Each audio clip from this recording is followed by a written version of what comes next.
عاملين ايه؟ يا رب تكونوا بخير. هنعمل بقى النهاردة وصفة البفتيك. كتير مننا بيعمله وبيعاني من ان الكفر مش بيكون متماسك على شريحة اللحم. هعمله معاكم بقى بطريقة خطيرة جدا هتضمنوا بيها ان الكفر يكون متماسك معاكم، وفي نفس الوقت الطعم هيكون حكاية. هنعمل تتبيلة مميزة جدا خطيرة. وقبل ما نبدأ بقى الفيديو بتاعنا ما تنسوش تعملوا اشتراك في القناة لو أول مرة بتسمعوني، وكمان تعملوا لايك وشير للفيديو. أول حاجة هنجهز شرايح البفتيك. عندي الشرايح بالشكل ده السمك بتاعها. طبعا مش بنغسله، بنشفه بس كده بمناديل مطبخ بالشكل ده.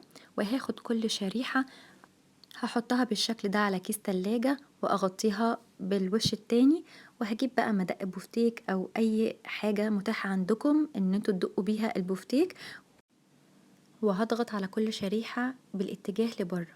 يعني تضغطوا عليها وتفردوها لبره هتلاقوها تتفرد معاكم، والشريحة سمكها هيقل شوية. يعني لو اخدت بالكم هتلاقوا ان الشريحة بتكبر معاكم. شايفين انا بعمل حركات خارجية، بدق على بره. تمام، بقلبها على كل وش وبعمل نفس الحركة لحد بقى ما اخلص كل الكمية. دول نص كيلو. خلصت بقى كل الكمية بنفس الطريقة اللي احنا اشتغلنا بيها، وبعد كده نشفتهم بمناديل مطبخ. شايفين الشريحة وده السمك بتاعها. بعد كده هنحضر بقى التتبيلة. عندنا بصلتين متوسطين الحجم اللي قدامكم ده، هقطعهم بس تقطيع صغير كده عشان بعد كده هحطهم في الكبة افرمهم فرم ناعم جدا. فبقطعهم بس كده مجرد تقطيع بسيط صغير عشان اعرف افرمهم. هنا كنت فرمتهم بقى فرم ناعم جدا. هصفي بقى البصل عشان اخد منه المية، عشان كده لازم تفرموها فرم ناعم جدا عشان ناخد اكبر كمية من المية. طلع معايا حوالي كوباية من مية البصل. التفل بقى ده بتاع البصل تقدروا بقى تستغنوا عنه، ولو عندكم لحمة مفرومة تقدروا تضيفوها عليه وتعملوا منها كفتة هتبقى تحفة. هنحط بقى على مية البصل 2 بيضة، وبعد كده احط معلقة صغيرة من الملح، ومعلقة صغيرة فلفل اسود، ورشة من ال11 بهار من كنور. لو مش متاح عندكم تقدروا تستبدلوه ببهارات لحمة او ببهارات مشكلة 7 بهارات. بعد كده عندي كوباية من الدقيق، هنزل بنصها الاول زي ما شفتوا كده. نزلت بنص الكوباية بتاعت الدقيق الاول، هقلبها كويس جدا كده مع البيض ومية البصل. وبعد كده هنزل واحدة واحدة بالنص التاني لحد ما القوام تلاقوه بقى متماسك شوية. خلاص هنا كنت نزلت بربع كده من الدقيق، هنزل بيه واحدة واحدة زي ما قلت لكم. انا هنا استخدمت الكوباية كلها، يعني حطوا الكوباية كلها هيطلع معاكم الخليط مظبوط 100%. التتبيلة دي حلوة جدا هتضمنوا بيها ان الكفر بتاع البفتيك ما يقشرش، وان القشرة هتفضل ثابتة على شريحة اللحم. هننزل بقى بشرايح البفتيك اغطسها كده في التتبيلة بالشكل ده. هشرب كل قطعة من التتبيلة.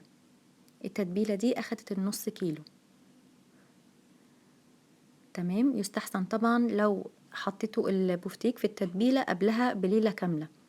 لو مستعجلين وما عندكمش وقت يبقى مش اقل من ساعتين، عشان نضمن ان البفتيك يكون شرب من التتبيلة كويس برضو.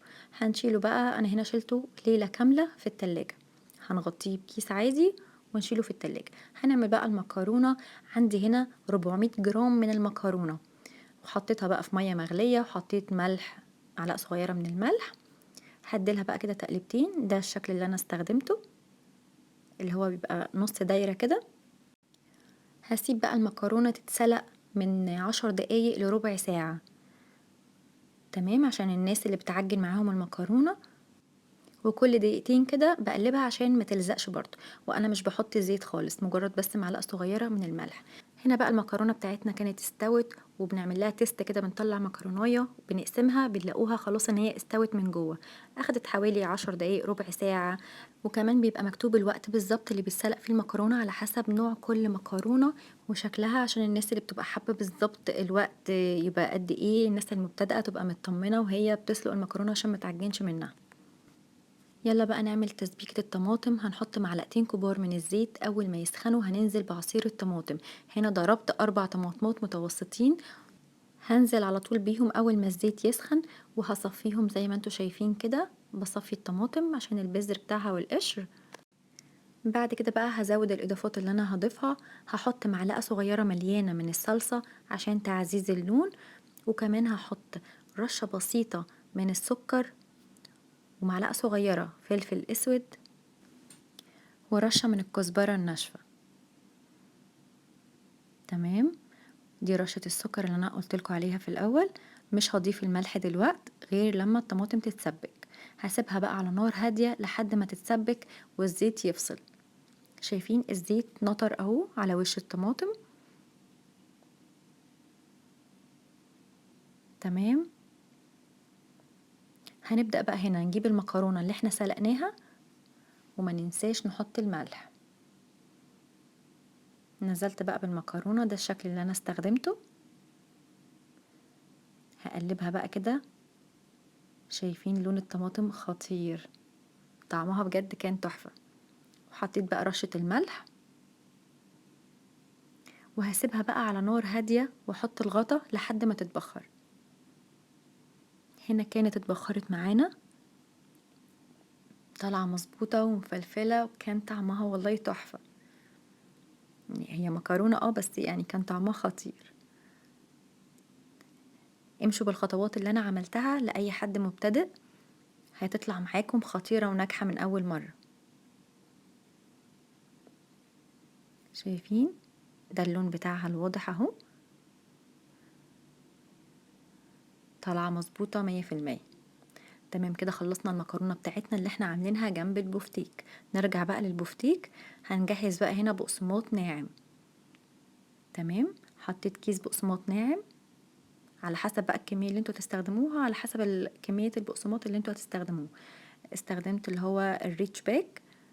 تمام، هحط كمان رشة كده بسيطة من الفيجيتاري سبايسي، يعني مش هكتر عشان هو سبايسي، عشان ما يبقاش سبايسي قوي. تمام، ده اختياري طبعا، تقدروا بس تحطوا بقسماط عادي جدا. هنا بقى التتبيلة بقى، شايفين خطيرة التتبيلة بجد، دي تحفة جدا. هنا بعد ما سبت البفتيك ليلة كاملة في التلاجة، لو مستعجلين ساعتين، يعني حاولوا على قد ما تقدروا الوقت يبقى اكتر. هنا بقى هضغط كويس جدا على كل شريحة بفتيك، هغطيها من جميع الاتجاهات بالبقسماط بالشكل ده. واخر حاجة خالص هنفضها منه. مهم جدا ان احنا نضغط كويس جدا عشان نضمن ان الكفر ما يفكش مننا. والتتبيلة اللي احنا قعدناها في البفتيك اصلا بتساعد على ان الكفر يبقى متماسك اكتر. هاخد كل شريحة اضغط كويس جدا، وبعد كده انفضها من البقسماط. هنا بقى الخطوة دي اختياري، انا هنا سبتها ربع ساعة نص ساعة في التلاجة تريح بس. الخطوة دي اختياري، كان عندي وقت. لو مش عندكم وقت طبعا على طول هنحطه في الزيت.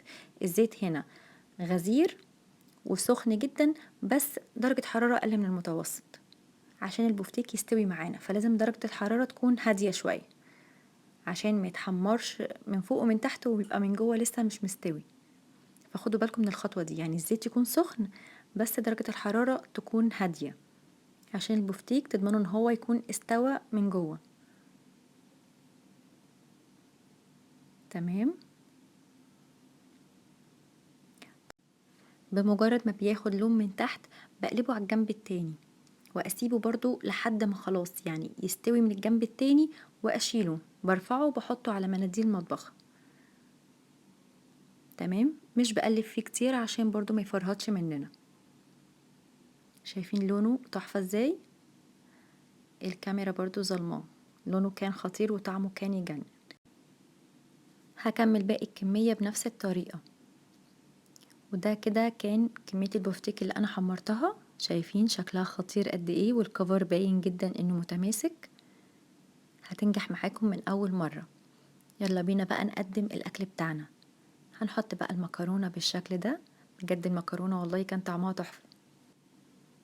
للناس المبتدئة بجد جربوها بالطريقة دي وبالخطوات اللي انا مشيتها، هتطلع معاكم مفلفلة ومش هتعجن منكم ابدا، وهتبقى مظبوطة 100%، وطعمها بقى تحفة.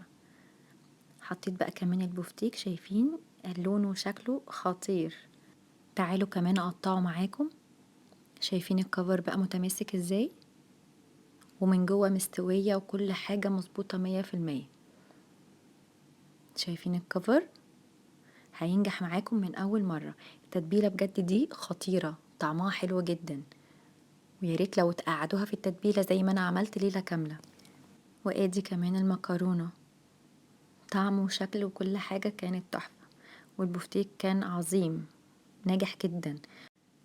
وكمان بقى عملت جنبه صوص طحينة خطيرة. شايفين بقى؟ ناكلها كده بالطحينة بقى، طعم البفتيك كان تحفة. هستناكم بقى تجربوا الأكلة دي بطريقتي، وهستنى كومنتاتكم، ولو عجبكم الفيديو ما تنسوش تعملوا سبسكرايب ولايك. يلا باي باي.